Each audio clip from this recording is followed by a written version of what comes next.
ikaw ang higit na karapat-dapat sa trono. Ikaw ang may purong dugong sa peryan. At lumabas lang ang katotohanan na kinamumuhian mo ang aming lahi ng mga diwata! Oh! Hindi niyo mababagong pagtingin ko sa mga lahing nooy. Naging mga alipin lamang! Batid nating lahat na ang lantarang pagtatangka sa buhay ng Hara ay may karampatang parusa. At yun ay kamatayan. Oh, sarap-sarap ng yakap mo. Hindi na po ako babalik doon, Lo. Marami nang mahal ko sa buhay na wala sa akin. Hindi ko na batid kung kakayanin ko bang mabuhay. Kung pati ikaw ay mawala na sa akin. Batid kong naririnig mo kami, Tera. Marami ka pang ituturo at marami pa tayong pupuntahan. Marami ka pang mga salitang ituturo sa akin, hindi ba? Hindi maaaring mabawasan ang mga sangring paglalabasan ko ng init ng ulo. Hindi ikaw ang lolo ko! Tapos na ang kasamaan mo! Pastea! Muling nabuhay ang tagapagligtas! Nakita ko kung paano ko kayo nakipaglaban para matulungan na mabuhay ako ulit. Meron po pala akong napakalaking pamilya at kayong lahat po yun. Pagpupugay sa pagkabuhay at muling pagbabalik ni Sangre Terra! Ibolime Sangre Terra! Ibolime! Ibolime! Ako'y patawarin mo, anak. Dahil nagkamali ako. Dahil natakot ako. Dahil iniwan kita. Sana'y mabiyayaan din ako ng ganyang pagkakataon upang kami ng anak ko ay magkaayos. Ito na ang tamang panahon upang magtungo tayo sa Encantadia. Maaring dahil yan sa itim na brilyante, inuutusan kita na tanggalin mo ang itim na brilyante sa katawan ng aking anak. Nagbalik na ang aking kaisa-isang kaibigan. Hindi maaaring mangyari ang aking nakita. Hindi maaaring mawasak ang buong Encantadia.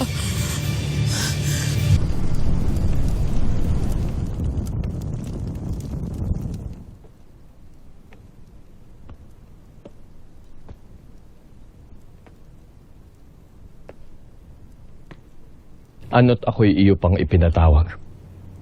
Upang makiusap, Soldarius.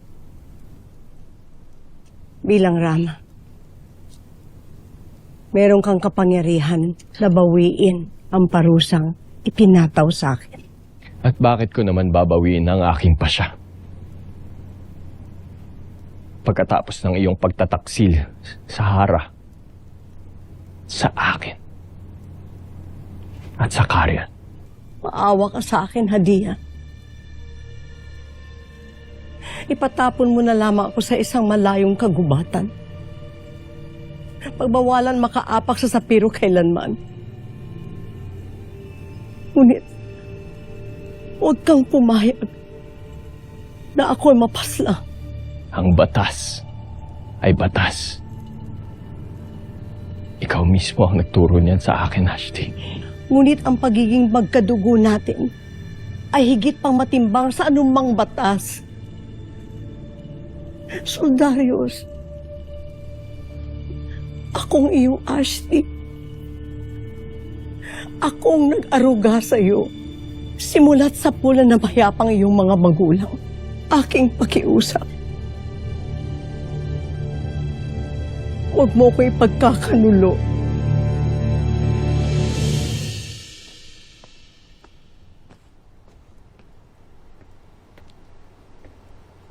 Mahal na Hara!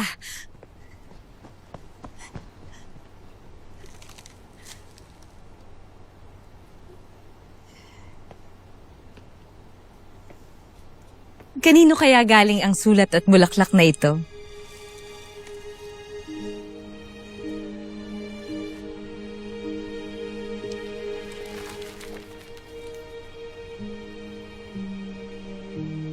Maligaya ako ikay ligtas.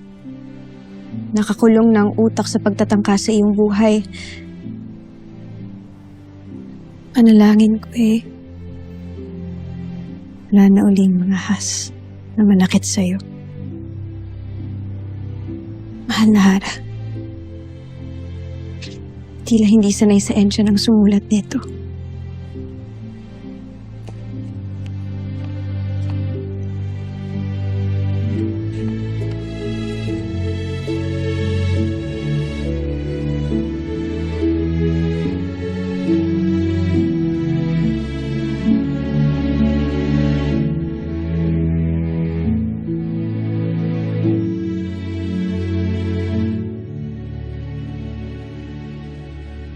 Lubos na mapanganib ang iyong ginagawa, kaibigan. Paano kung mahuli ka ng Rama sa iyong ginagawa na pagpapadala ng bulaklak at sulat sa Hara? Nais mo bang ikay maparusahan din? Lubos na masaya lamang ako. Malayo na siya sa kapahamakan. Malayo sa mga kamay ng Brackness na si Tabon. Hindi sa pinagsasawalang bahala ko ang iyong paghaharuga. Bilang ikaw na rin ang naging aking pangalawang ada. Ngunit ang isang tunay na ina ay hindi pinaiikot at kinakasangkapan ang sariling anak para sa kanyang paghihiganti. At tila kayo nakakalimot, Ashti, sapagkat kayo rin ang nagdala sa inyong sarili sa ganitong suliran. Kaya, Poltre, wala na akong magagawa para sa iyo. Batid mo, Mem. Bakit mo pinapanigan ang Hara?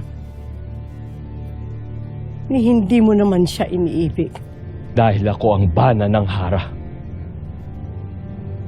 At ako ang Rama ng kaharian. At tungkulin ko pangalagaan si Hara Armea, maging ang buong kaharian ng Sapiro laban sa mga taksi. Susario. Susarios!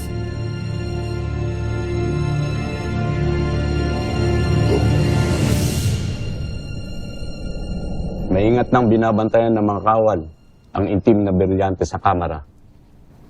Tila nakapangingilabot yung itim na brilyante. Para bang kakainin ka kapag ikay lumapit pa. Sadyang napakalakas ng itim na kapangyarihan. Kaya't kailangan na natin tungwasakin. Sa lalong madaling panahon. Upang hindi na nito mapahina pa mga sangre. At lalong upang hindi na rin muling mapasa kamay ni Gargan.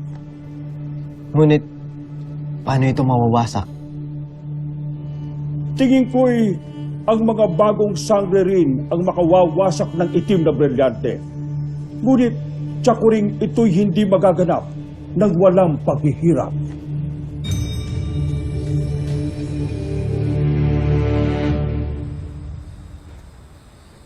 Nangamba ako na baka hindi ka na muling magising pa, Tera.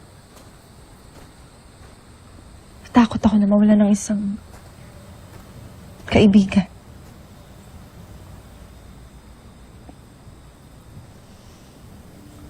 Habisala Eshma sa iyong hindi pagsuko sa iyong laban.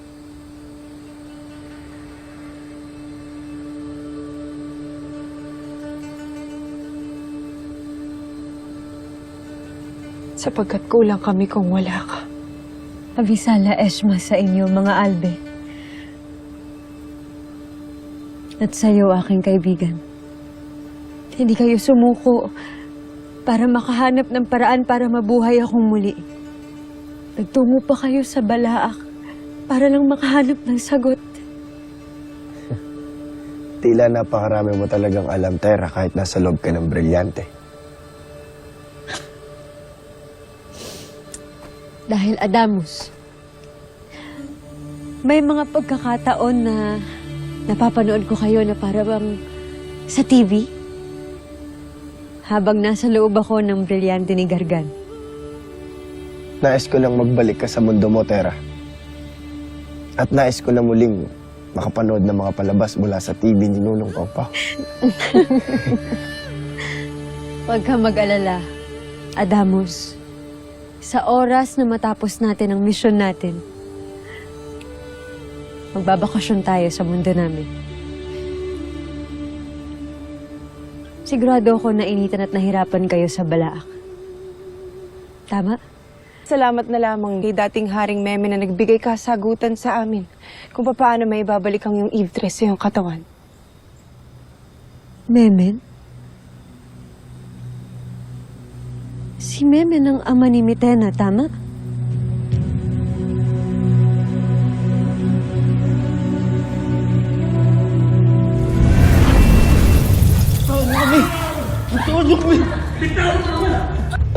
Bitawan mo ako!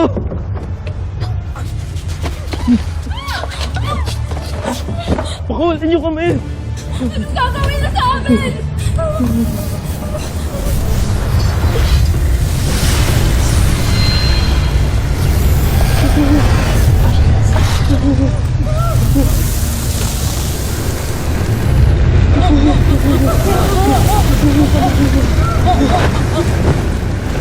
Question. Ano ba ang role nila sa pagpunta natin sa Encantadia? Sila ang ating mga yaalay upang makapasok sa lagusan ng pagkaligaw. Upang tuluyan na tayong makabalik sa Encantadia. Tara. Ate. Masaya ako na hindi ipinagkait sa'yo na mabuhay ka muli. Abisala Eshma, mahabaging Bathalumang Kasyupeya.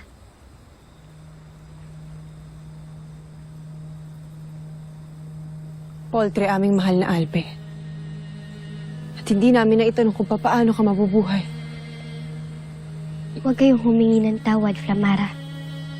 Pagkat naiintindihan ko na kailangan niyo munang iligtas si Terra bago maagnas ang kanyang katawan. Kaya siyang isinangguni niyo sa pantas ng Balaak.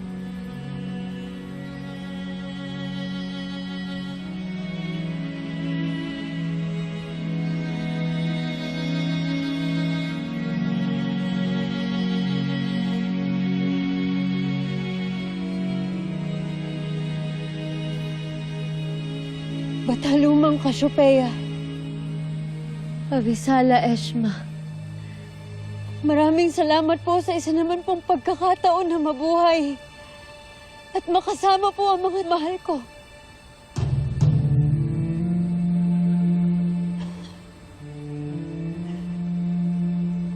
Pangako. Pagbubutihin ko at ng mga kapwa ko sangre upang matalo na namin ang kasamaan. At hindi ko nasasayangin ang pagkakataon na ito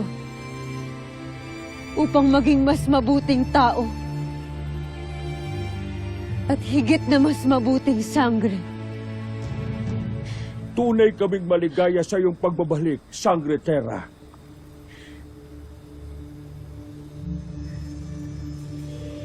Marami pa kaming nais na ikwento sa iyo, Terra. Sapagkat marami ring nangyari nung ika'y nawala. Muli na namang nawawala ang Balintataw at ang Akashi.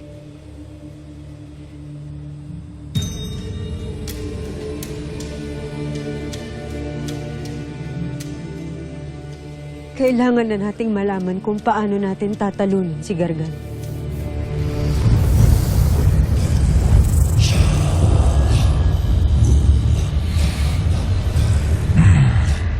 Encantadia. Nakatutuwang magbalik sa ating tahanan, Panginoon. So ito pala yung Encantadia na palagi ko naririnig. Not worth the hype. Maniwala ka, mortal. Ika'y mamamanga. Kapag iyong nasaksihan ang lahat ng aking gagawin upang wasakin ang kinamumuyang lupaing ito.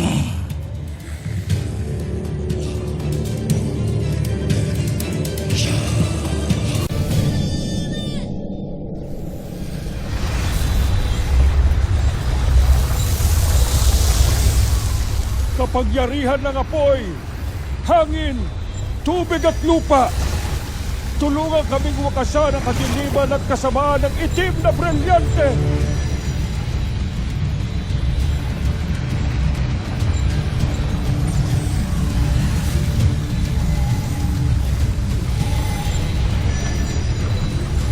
Esta sectum.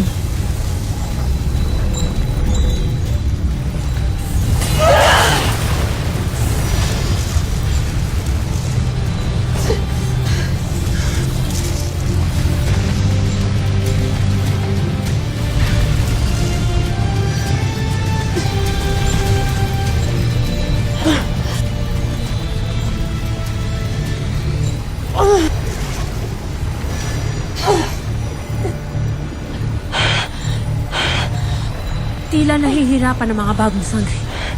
Kailangan nila ng ating tulong. Pagsama-samahin natin ang ating mga kapangyarihan. Para sa Encantadia.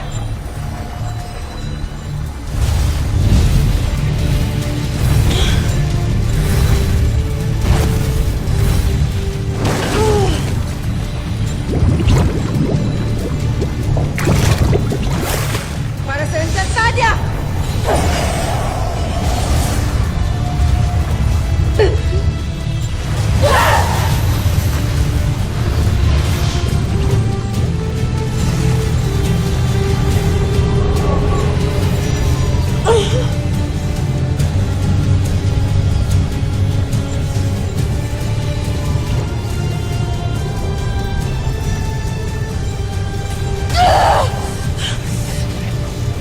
Kaya pa ba natin palakasin ang ating kapangyarihan?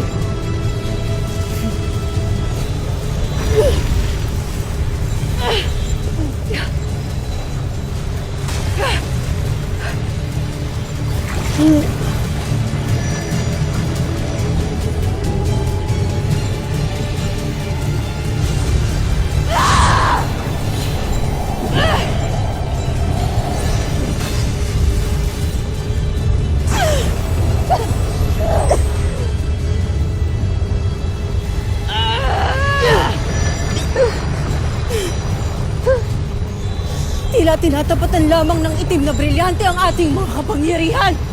Tayo lalo lamang natatagalan sa pagtuksa ng sinumpang brilyante. Hindi tayo titigil hanggat hindi ito natin nawawasak. Walang susuko. Wala nang atrasan to.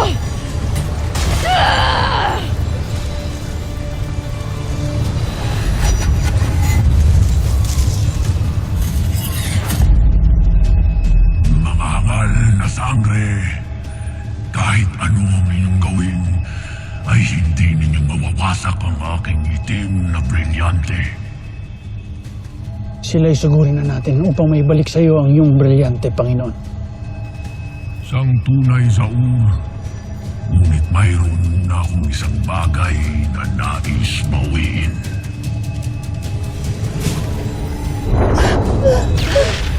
Leia! Talagang pinahihirapan tayo ng itim na brilyante. Kami nang bahala rito, Ada. Kailangan natin magpahinga.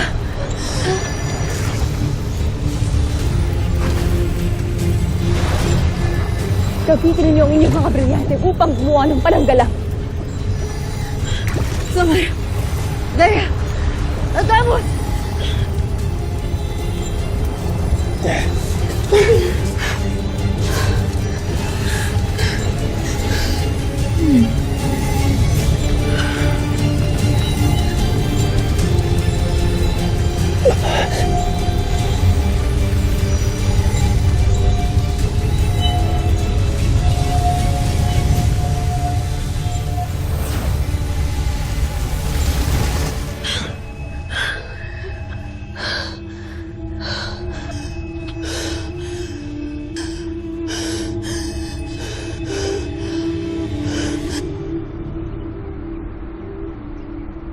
Ano gusto mong pag-usapan, ate?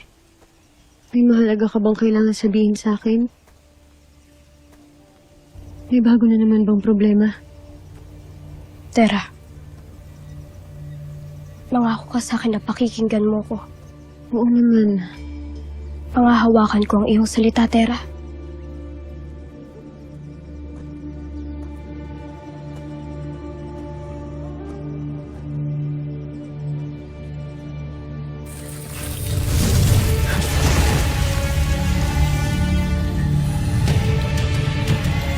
Ano kailangan mo, Metena? Gulo na naman ba ang dala mo? Nangako kang makikinig ka muna. Hindi ako naparito bilang isang kaaway. Nandito ako. Una dahil masaya akong malaman na ikaw ay nabuhay muli. At nakabalik ang iyong Ifre. Dahil may misyon pa akong puksain ang kasamaan, Metena. Batid ko na wala kayong tiwala sa akin. Sapagkat iniisip ninyo na isa akong kalaban. Aaminin ko na ako man ay natatakot na baka tuluyan nila akong magamit. Kaya isang pakiusap lamang, Tera. Kung dumating nga ang panahon na iyon, huwag mo sana akong hayaan na mapunta sa kasamaan at kadiliman. Ikaw lamang ang may malasakit sa akin para mapigilan iyon. Anong sinasabi mo, Mitena? Bakit ka ba talaga nandito? Marami pang kalupitang magaganap. Nakita ko sa aking mata. Layuan mo ang aking kapatid! Ano na naman ang iyong masamang balak kay Tera, Mitena?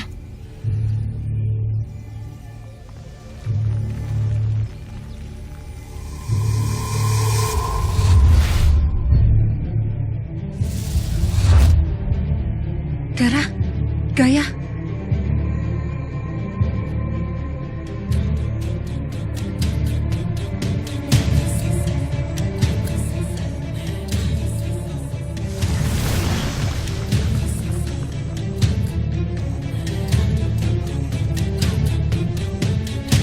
Tayo na.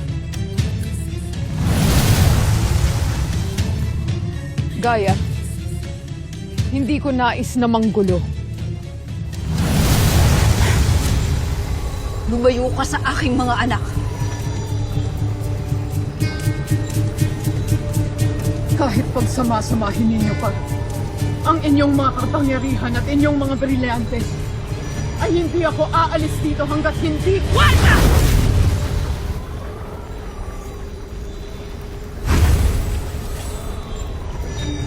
Bakit ba paglusob agad ang inyong bungad sa akin? Sapagkat nagdusa kaming lahat nang dahil sa iyong kahangalan at karahasan, Mitena. Kaya't masisisi mo ba kami sa pag-iisip namin na tanging kasamaan lamang ang hatid mo dito sa Encantadia? Ngunit hindi paglusob. At lalong hindi paghahasik ng lagim ang aking dala. Kung tunay kang tapat sa amin, bakit kinuha mo ang tungkod ni Gargan kay Narira? Patunayan mo ang sarili mo sa amin kung kakampi ka. Ibalik mo ang tungkod. Kailangan ko ito. Sapagkat ito lamang ang aking kapangyarihan. Hindi pang gugulo ang aking dala, kundi babala. Kayo ay maghanda sapagkat hindi nyo kakayanin ang mga susunod na mangyayari. Nakita ko ang isang matinding paggawa.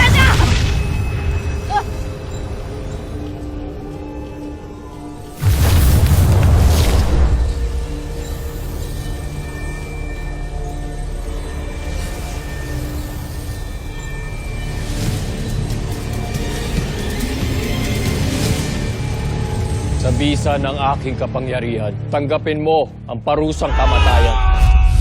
Paghalang Gargan! Maligayang pagbabalik sa Encantadia! Malinaw naman na sa iyong ating nakikita, hindi ba? Nakatali na ang iyong mahal isa-isang rama. Saan ka patutungo, Panginoon? Sa lire, upang kunin ang itim na brilyante. Tayo ay magiging maingat.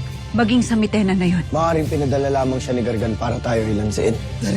Tila nagulat ka sa iyong nakikita, Warga.